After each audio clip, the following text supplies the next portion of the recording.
Hi, I'm Mr. Grasso. This is my third year as a Read Aloud West Virginia reader. I have 4 children, so I've read a lot of books for children. The truth is, I like them myself. My youngest child is John. John is in the 4th grade.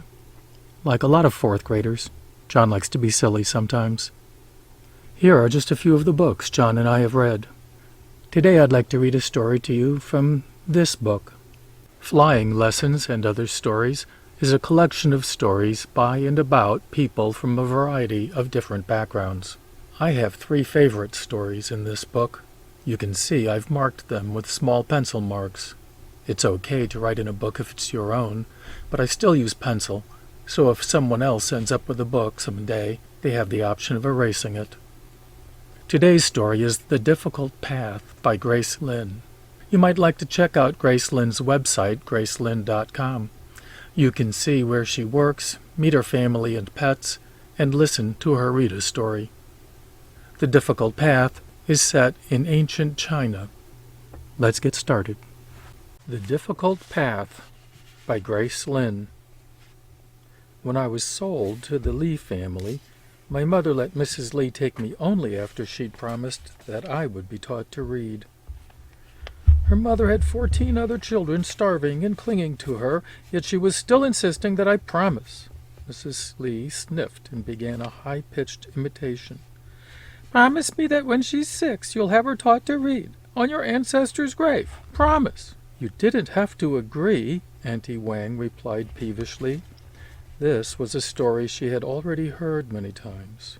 "A girl learn to read? What a waste!" Mrs. Lee continued, her annoyance at the past greater than Auntie Wang's with the present. "Just because the mother had been a scholar's daughter?" "Then you shouldn't have lied," Auntie Wang said, rolling her eyes. She helped herself to some honeyed lychees I held. "I thought she would never know," Mrs. Lee said. "I just said yes so that I could take the baby and go." I made a soft coughing noise and placed the tray on the table. "Mrs. Lee," I said as I bowed low, "teacher is here." She snorted with irritation and waved her arm, her voluminous silk sleeve flapping like a flag of surrender. "Go!" She dismissed me. I hid my smile and tried to walk humbly, as all the browbeaten servants were supposed to do. Unlike Auntie Wang, however, I was not tired of Mrs. Lee's complaining story. I had no memory of my mother, but hearing how she had dared to make demands of the formidable Mrs. Lee on my behalf always made me feel a sense of pride. Despite my mother's poor circumstances, she must have been spirited. And perhaps it was my mother's spirit that forced Mrs. Lee to keep her promise, for on the day I turned 6, a new tutor came to the house of Lee. As I cringed during my daily duty of emptying the chamber pots, I saw the top of his black scholar's hat glide slowly past the family shrine into the schoolroom. He had come from Mrs. Lee's repulsive only son, Fu Ding, of course. The learned scholar was yet another tutor hired in hopes that Fu Ding could be taught something. The last 2 teachers had departed in disgrace as well as anger, for, because Fu Ding remained unable to read a single poem, Mrs. Lee had also refused the tutor's pay. My birthday and a new tutor's entry should have been of small consequence to the house of Lee, except it was also on that day that the incense of the ancestral shrine refused to light. Master Lee tried again and again, but no matter how large a flame he held, the incense would not burn. In desperation, Master Lee turned to the new tutor for answers. "It is apparent," the scholar said, "that you or someone in your household has shamed your ancestors. Perhaps someone has stolen something or has broken a promise." "Of course," Master Lee nodded with respect. Then he snapped at Mrs. Lee. "Wife, we have angered our ancestors. What have you done?" The house of Lee roared into a typhoon as all, from the head cook to the lowliest servant, me, were questioned. When it was discovered that it was my 6th birthday, Mrs. Lee remembered her promise to my mother, then paled and swayed like a blanched stalk of bamboo. "It couldn't be," she said in horror. "But it could be, and probably was," the new tutor said, and immediately quoted his price for 2 students. Mrs. Lee, still aghast at the revelation and fending off insults from her husband, did not even haggle over the price. She did try later, claiming that as a girl I should be cheaper, but he responded that because I was a girl he should be paid more, as he was making an exception, so the matter was dropped. And I began my education. That was over 6 years ago. It was also over 6 years ago that I saw my tutor walk in with a new pair of shoes. Those shoes glided on the smooth stone floor, only hesitating as he paused in front of the shrine. With a sharp glance around, he quickly changed the incense, ensuring my lessons and his larger salary. "You are late, Lingzi," teacher said, but without real anger. He knew Mrs. Lee was always the reason for my tardiness. "Lingzi is late," Fu Ding sneered. I tried to consider Fu Ding with kindness, for it was his inability to read little more than his name that had granted me so many years of lessons. But it was difficult. His body had, over the years, grown into a man's, but he was still the same lazy, spoiled brat he had been as a boy. If anything, the years had made him even more horrible, for now he had a vicious streak that delighted in cruelty.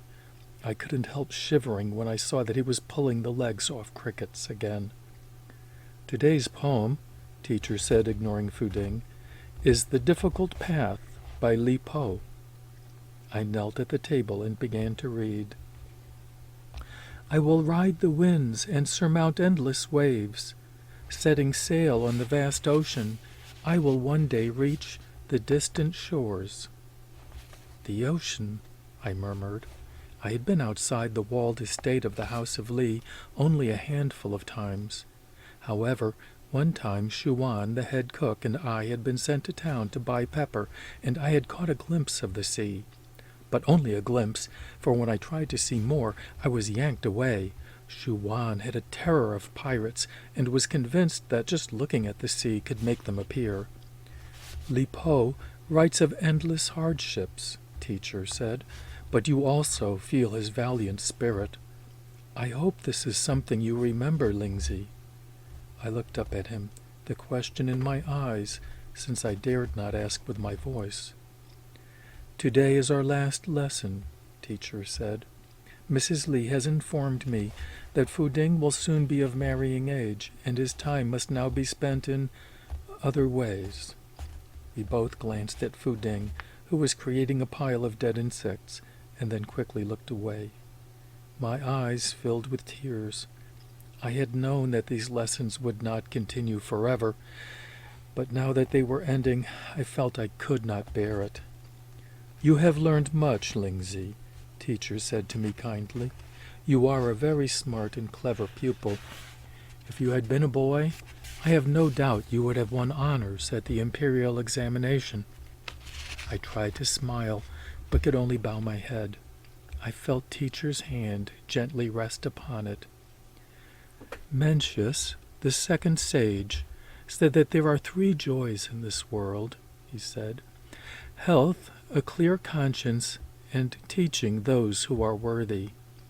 Teaching you has been a joy, Lingzi." My tears continued to drop long after our last lesson, long after teacher had left the House of Li and I had swept up Fu Ding's collection of insects. They even continued as I scrubbed the pots in the kitchen, much to the annoyance of the other servants. "Stop your crying," BC snapped, carrying over dirty bowls for me to wash. "We've got enough to do without listening to your sniffling." "Look at me," Shuan said. "I have to prepare lunch boxes for the entire household, and am I wailing? And Hawabu and Mugang and all the men have to prepare the sedan chairs and get ready to carry Fat Fu Ding for hours tomorrow, and they aren't crying either, so your sniveling is not welcome." I gulped and rubbed my face with my sleeve. "Why are we getting lunch boxes and sedan chairs ready?" I asked. "Where's the family going?" "Where are we all going, you mean?" BC said. "They're taking all of us this time, even you." "Me?" I asked, surprised. I had assumed that Mrs. Lee and the family were going on an extravagant picnic or visiting Aunt Shui or some other rich cousin's mansion. "Where?" Why? It's the first of the month, stupid, BC said. You may have gotten all those fancy lessons and learned to read, but you're still not very smart. They are taking us to the temple service, of course. But the Temple of Longevity is not ours, I began. We're not going to the Temple of Longevity, BZ said with exasperation. But I could see that her frustration was more about the inconvenience than it was for me. We're off to the Infinite Stream Temple this time. That huge gold temple by the ocean? I said. Why? For Fu Ding, of course, Shuwan said. Mrs. Li hopes she can get the abbot to be a matchmaker for him. Infinite Stream Temple. That's why it has so much money. It gets an infinite stream of bribes. She'll need an elephant's weight of gold to get a matchmaker for Fu Ding, BZ grunted. No matchmaker is going to arrange a marriage with a well-born girl to that rice bucket. You'd think Mrs. Li would know that. She does. Mrs. Li is no fool. Why do you think? Shuwan stopped, and both servants looked at me oddly. What? I asked. As the silence grew longer, I put down the teapot I was washing and glared at them. What? I demanded. Tell me. By the time Fu Ding was 7, everyone knew he was a brute as well as an idiot, Shuwan said, and Mrs. Li knew that he might have a hard time finding a bride. Why do you think Mrs. Li was so desperate for you, the granddaughter of a scholar? BZ said. She could have gotten any peasant's kid for cheaper and without any silly promises. She wanted a girl of good blood just in case. I stared. If Mrs. Li couldn't find a suitable bride, I was going to have to marry Fu Ding? Me? I felt as if I had eaten spoiled fish. You're not marrying age yet, Shuwan said, trying to be kind. You have a couple of years. That's why Mrs. Li is trying to find Fu Ding a bride now. She's hoping she can get someone else to marry Fu Ding before you have to. Though I'd say that's a pretty bleak hope, BZ sniffed. I thought of Fu Ding and his hairy fingers that were too clumsy to hold a paintbrush, but so adept at torturing bugs. If I had listened more carefully, would I have heard their silent screams?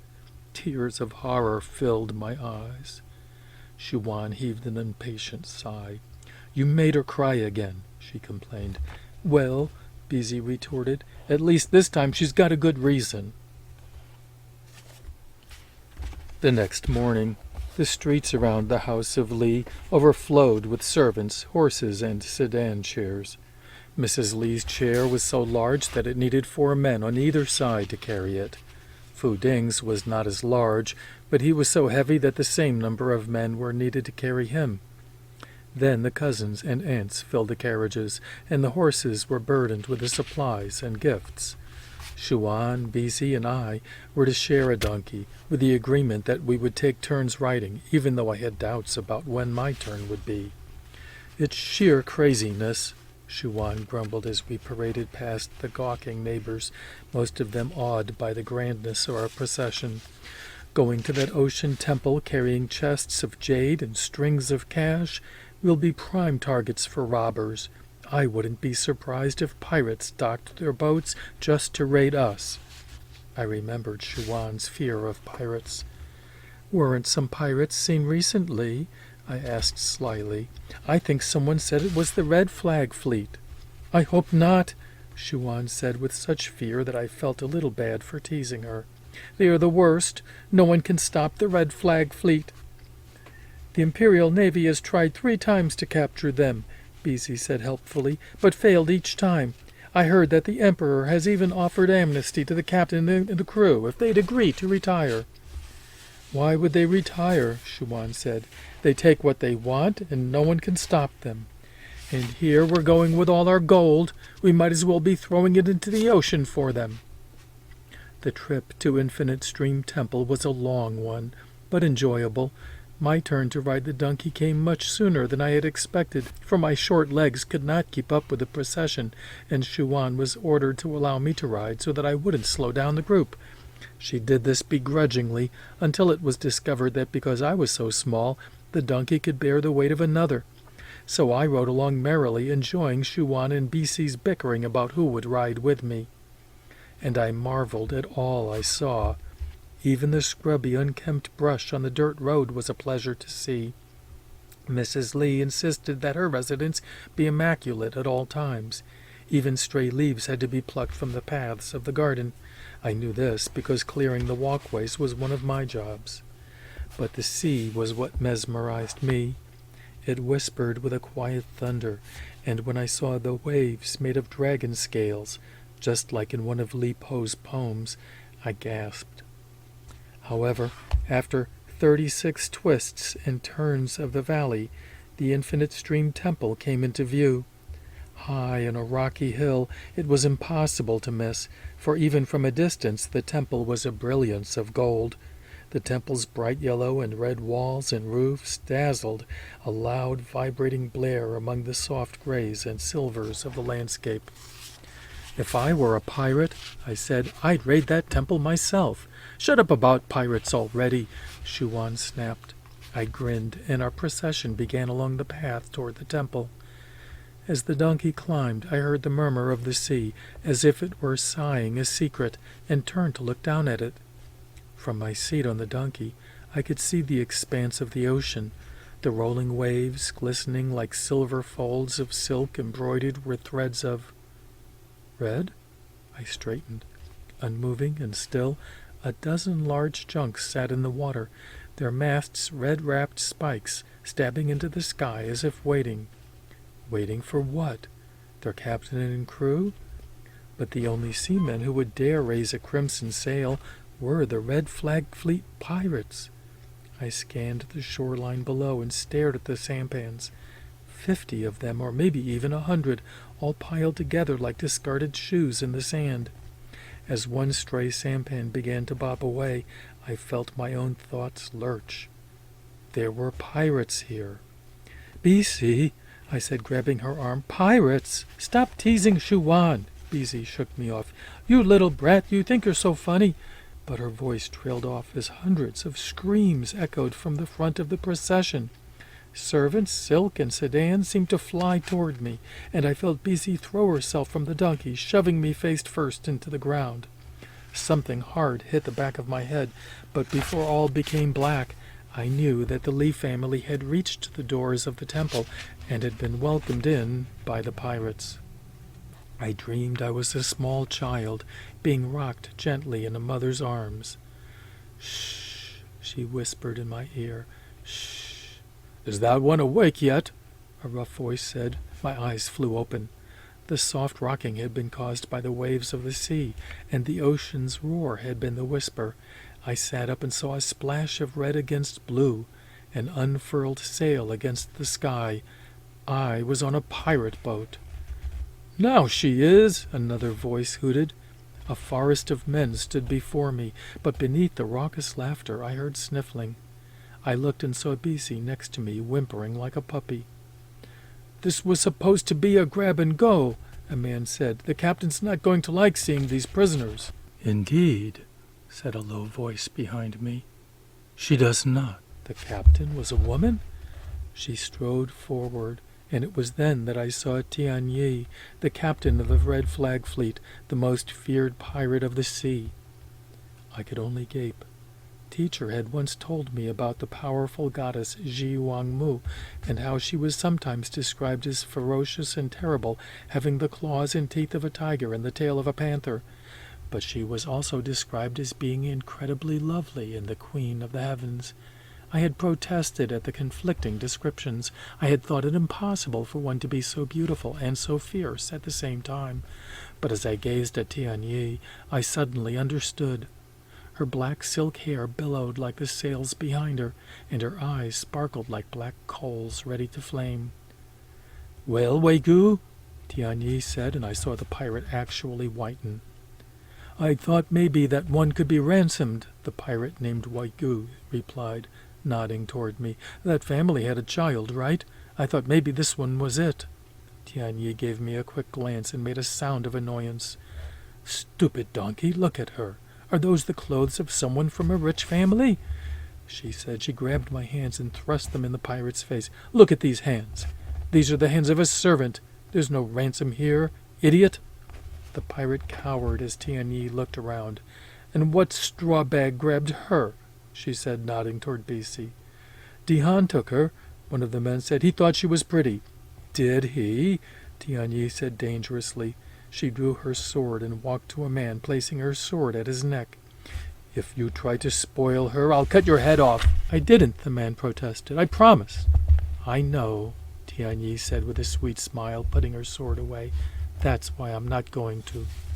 I thought, you know how the Po-Chai pirates asked us for a woman to trade, and we owe them for that fight with the Imperial Navy when our other ships were late and Dihan began to stammer.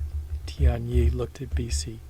Even with her nose red from crying, she did look rather nice, and contemplated.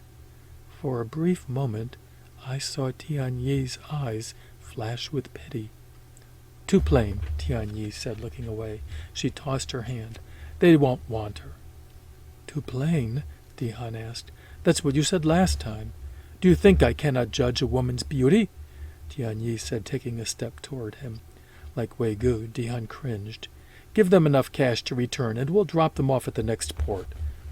Then, throwing Dihan a cold glance, she added, "Perhaps we should have your wife help you bring them to shore." "Please!" I was shocked to hear my own voice. "Don't send me back!" Everyone looked at me in astonishment, and I could not blame them. But even though the words had spilled out of me without thought, I suddenly found that I truly meant them. What did I have to return to? Being bossed by everyone, scrubbing chamber pots, and marrying Fu Ding? I shuddered at the thought. But Tianyi had already dismissed me.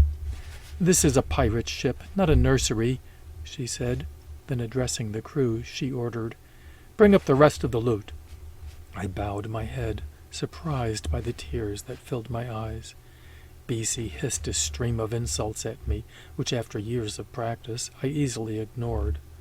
Instead, after wiping my eyes, I found myself fascinated as the men threw the chests and packages from the sampans in such a well-practiced rhythm that it seemed to match the movement of the waves. But not perfect. "Hey, dumb melon!" shouted a pirate as another fumbled with a crate of tea bricks. It splashed into the water. "Oh," I groaned, "and that was Iron Goddess tea." I had spoken aloud, thinking no one was listening to me. But Tianyi had the ears of a tiger and turned at my words. "How do you know that was Iron Goddess tea?" she demanded. "It said so," I answered, "on the label." "And this batch here," she said, pointing to another tea brick. "Is this Iron Goddess too?" "No," I said. "It says Mountain Silver Needle tea." Tianyi tore open the package, broke off some leaves in her hands, and smelled the tea. She looked at me carefully, her eyes piercing. "Come with me," she ordered. She led me into the captain's quarters, where I gazed around with great interest. It was a room of luxury, lavish silks draped over plush cushions, an intricately carved sandalwood bed, and red lanterns. In the entrance, 2 small wooden soldiers stood guard in front of a shrine that housed a goddess carved of ivory, surrounded by marigolds. Tianyi motioned to me to sit, and I watched curiously as she pulled out a wooden chest, plain and uncarved. "Long ago, we raided a passenger ship. While all the wealthy nobles threw their goods at us and begged for mercy, one man jumped in front of this chest and grabbed his sword," Tianyi said. "He held his sword as if it were a broomstick, and it was easy to see he was no match for even the smallest of my men. But he fought valiantly to protect his treasure." Her face softened at the memory. "I would have spared him for that, but he was mortally wounded." Tianyi worked the chest's clasp as she continued. "As he fought, I wondered what treasure he had that was so valuable, and when he died, I found it was this."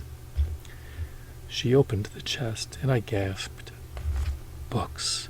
Hundreds of books. I put my hands on them reverently. Poems of Li Po, the classic of music, spring and autumn annals. "Can you read these?" Tianyi asked me. I nodded. She looked at me, her eyes sparkling with an inner fire. "Teach me," she said, "and you can stay." So I did. Now, as I write this on a pirate ship whose red sails paint the sky, I ride the vast ocean. The wind is wild and the waves are endless, and the shore is so distant it is hard to imagine that it even exists. But my head is raised, and I can't help but smile. For while the path before me might be difficult, it will be my own.